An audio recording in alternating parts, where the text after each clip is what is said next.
फिर नीचे गिरोगे। एक सीमा है, पहाड़ के ऊपर चले जाओ चले जाओ चले जाओ, कितने ऊपर जाओ, एक सीमा है, वहां से फिर नीचे आना पड़ेगा।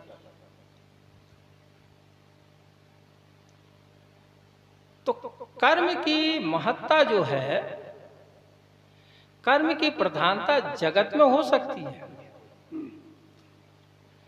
लेकिन जब आप चिंतन करते हो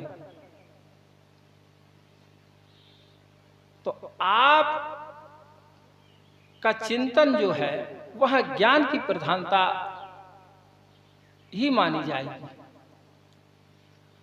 ज्ञान से ही आप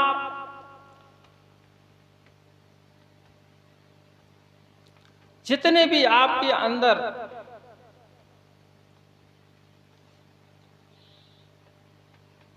वासनाएं हैं, कामनाएं हैं, जब तक ज्ञान आपके हृदय में उत्पन्न नहीं होगा तब तक वह बनी ही रहेगी। जिस क्षण ज्ञान होता है उस क्षण आप सच्चिदानंद स्वरूप हो, सच्चित आनंद आप हो। क्या आपको इसमें संशय है? आप हो, इसमें आपको संशय है? किसी को संशय नहीं है। आप चित्त स्वरूप हो, अर्थात आप हर चीज को जानते हो। क्या इसमें आपको संशय है? आपको संशय नहीं है। हर चीज का मतलब ये भी जानता हूं, ये भी जानता हूं, धर्म की बात नहीं है। आप जानते हो आपके अंदर चित्त रूप में जो है, तभी तो आप किसी वस्तु को जानते हो ना कि ये वस्तु है। तो आप सत हो, चित हो, आप आनंद रूप हो।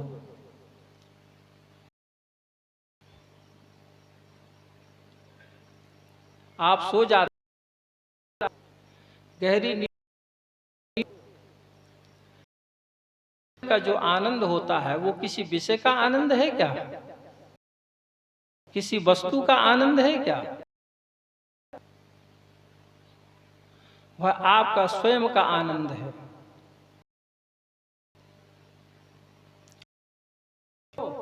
तो बोलते हो कि आज मैं बहुत अच्छी नींद सोया, बहुत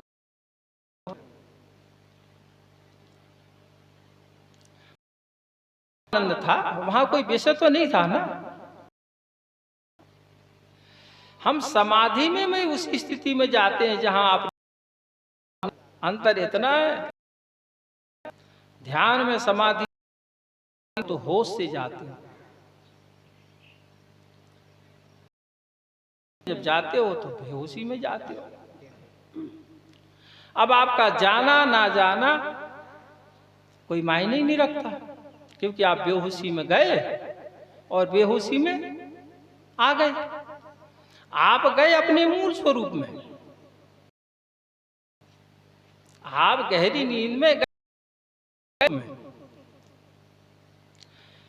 लेकिन उसको कोई लाभ क्यों नहीं? क्योंकि आप बेहोशी में गए, आप जाते हैं, चैतन्य जाते हैं, चैतन्य होकर के जाते हैं। तो आपको अपने स्वरूप का बोध हो जाता है। समाधि में निद्रा में यही अंतर है। समाधि में समाधि के द्वारा अपने स्वरूप में जाते हैं, ध्यान के द्वारा तो हम होश पूर्वक जाते हैं, होशी में जाते हैं।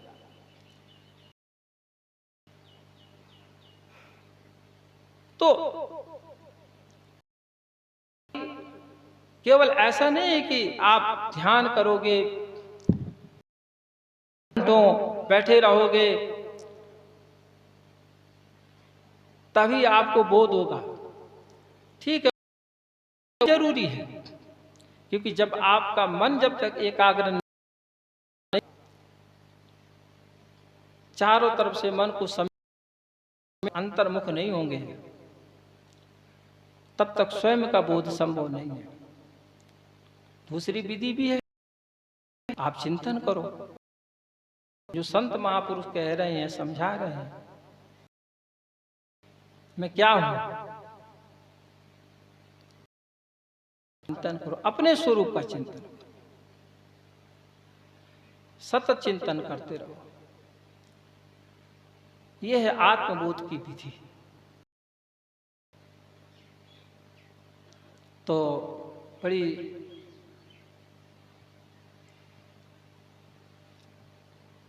सुंदर संतों की चर्चाएं अभी होनी है।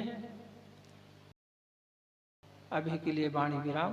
बोलो सच्चिदानंद भगवान की जय।